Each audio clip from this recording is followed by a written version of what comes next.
Do you think that race plays a part in wealth distribution, or either a mindset that you can't Today? or cannot? Yeah. No. You don't? No, I don't. I don't. Hey, you and I, we're proof. Why would race have anything to do with it? Put your mind to what you want to do and go for that. It's kind of like religion to me. It's a good excuse for not getting there. Where are we in the United States of America in race relations and what you see from day to day in your life? Skip, they wouldn't want to ask me that. They wouldn't want my answer to represent it because God knows I have been nothing but blessed. My whole path, these 33 years have been nothing but a blessing. I have never, and never is a strong word, I've never dealt with racism, and I'm glad I didn't have to. There is a class of colored people who make a business of keeping the troubles, the wrongs, and the hardships of the Negro race before the public. Some of these people do not want the Negro to lose his grievances because they do not want to lose their jobs. There is a certain class of race problem solvers who don't want the patient to get well. That was said by Booker T. Washington. How are we going to get rid of racism until... Stop talking about it. I'm going to stop calling you a white man. Yeah. And I'm going to ask you to stop calling me a black man. You know, it's frustrating to me that people take race and they make it personal. You know what I mean?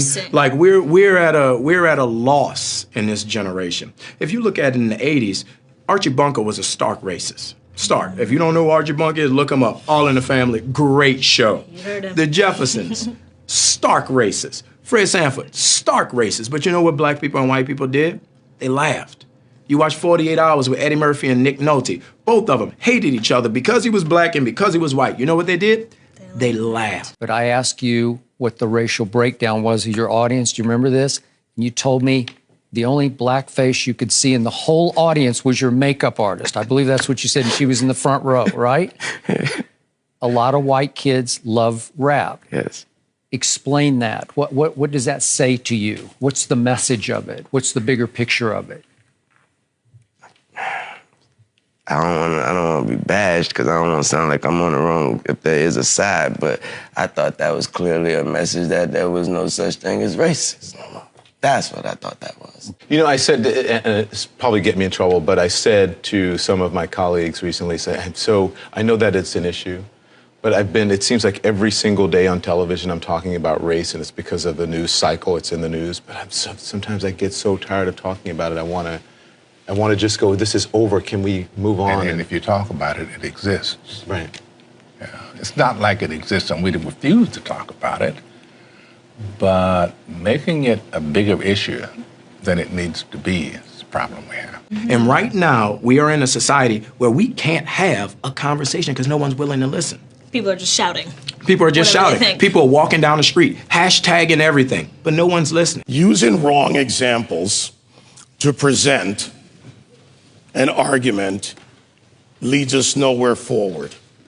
I understand the emotion, and I respect my opposition, but when you go into the areas of making false charges and living in the past, you do not address the issues of the present. And, you know, incarceration rates in America has been a problem, especially as opposed to minorities.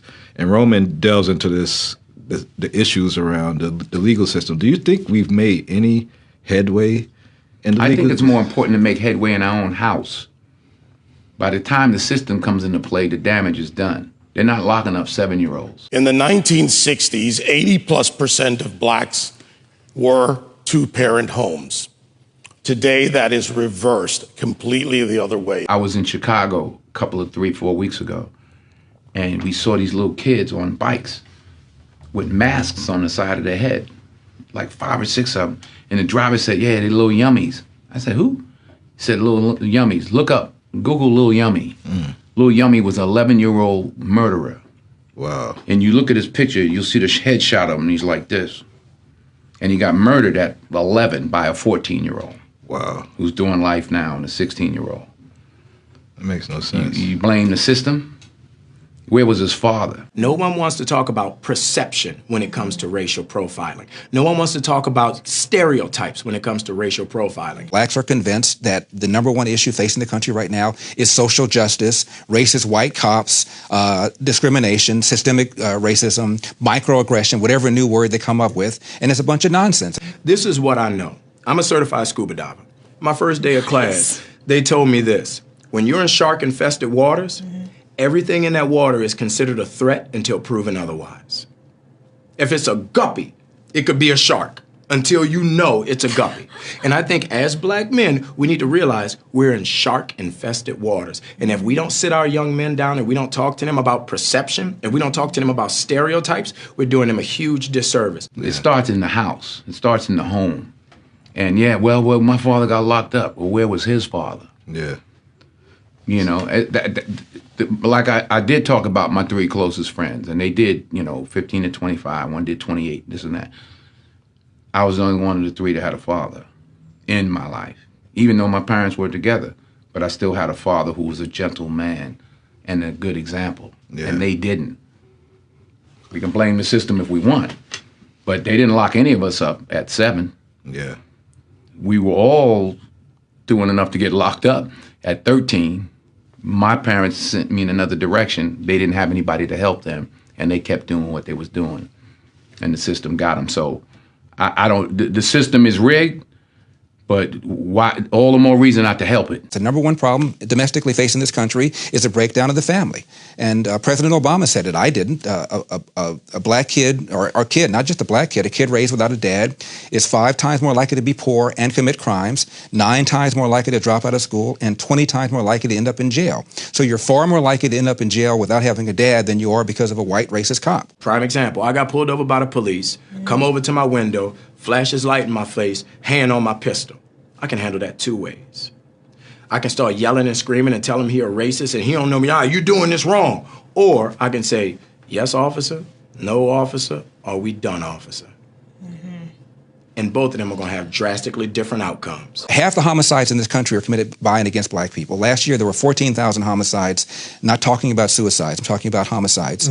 Half of them were black, 96% of them black on black of that 7,000. Where's the Black Lives Matter people on that? What happens with young black men, everything is susceptible to the question of your manhood. And what's going on in these streets ain't got nothing to do with my manhood. Interesting. If I'm gonna fight a police, I'm gonna fight him in a controlled environment, a court of law. I'm not gonna fight him on the streets. In Baltimore, where Freddie Gray was killed, Freddie Gray died in a van. I shouldn't say was killed, died in a van. Yeah. You have a city that's 45% black. City council is 100% Democrat. The majority of city council is black. The top cop at the time was black. The number 2 cop was black. The majority of the command staff is black. The mayor is black. The AG is black. And yet here we are talking about racism. I mean, it's absurd. All cops aren't bad cops. 99% of cops are really good dudes and women. I've 99% of the people I've met that are cops are dope. I have a lot of friends that are cops. But that 1%, that's the problem. And you want to give yourself every opportunity not to end up a statistic. 965 people were shot by cops last year and killed. 4% of them were white cops shooting unarmed blacks. In Chicago in 2011, 21 people were shot and killed by cops. In 2015, there were 7.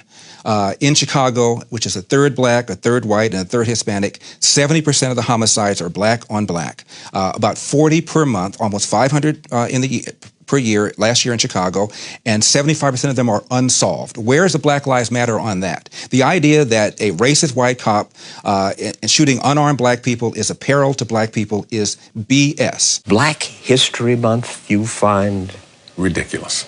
why? You're going to relegate my history to a month? Oh, come on. What do you do with yours? Which month is White History Month? Well, come on, tell me.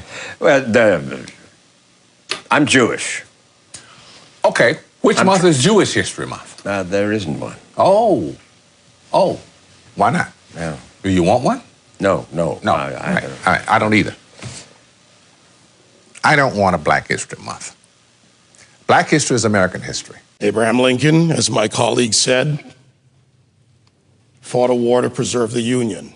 That republic allowed for the people of the United States, under our Constitution, to amend it, therefore removing slavery and then moving forward to the Voting and Civil Rights Act and also the suffrage movement for women. At the same time, and you would say it as strongly as anyone, it's no excuse for bombing and destroying your own neighborhood. And burning down wherever it's happening. Burning down storefronts and stores that people with mobs is how they get turned into that. Yeah. What's to be gained? You know, you stop for one split second to think. Burning and looting doesn't help you in any way. I understand y'all upset, but like it was already said, I doubt y'all and y'all half as upset as I am. So if I'm not over here wilding out, if I'm not over here blowing up stuff, if I'm not over here messing up my community, then what are y'all doing? I will always continue to say that riots are socially destructive and self-defeating.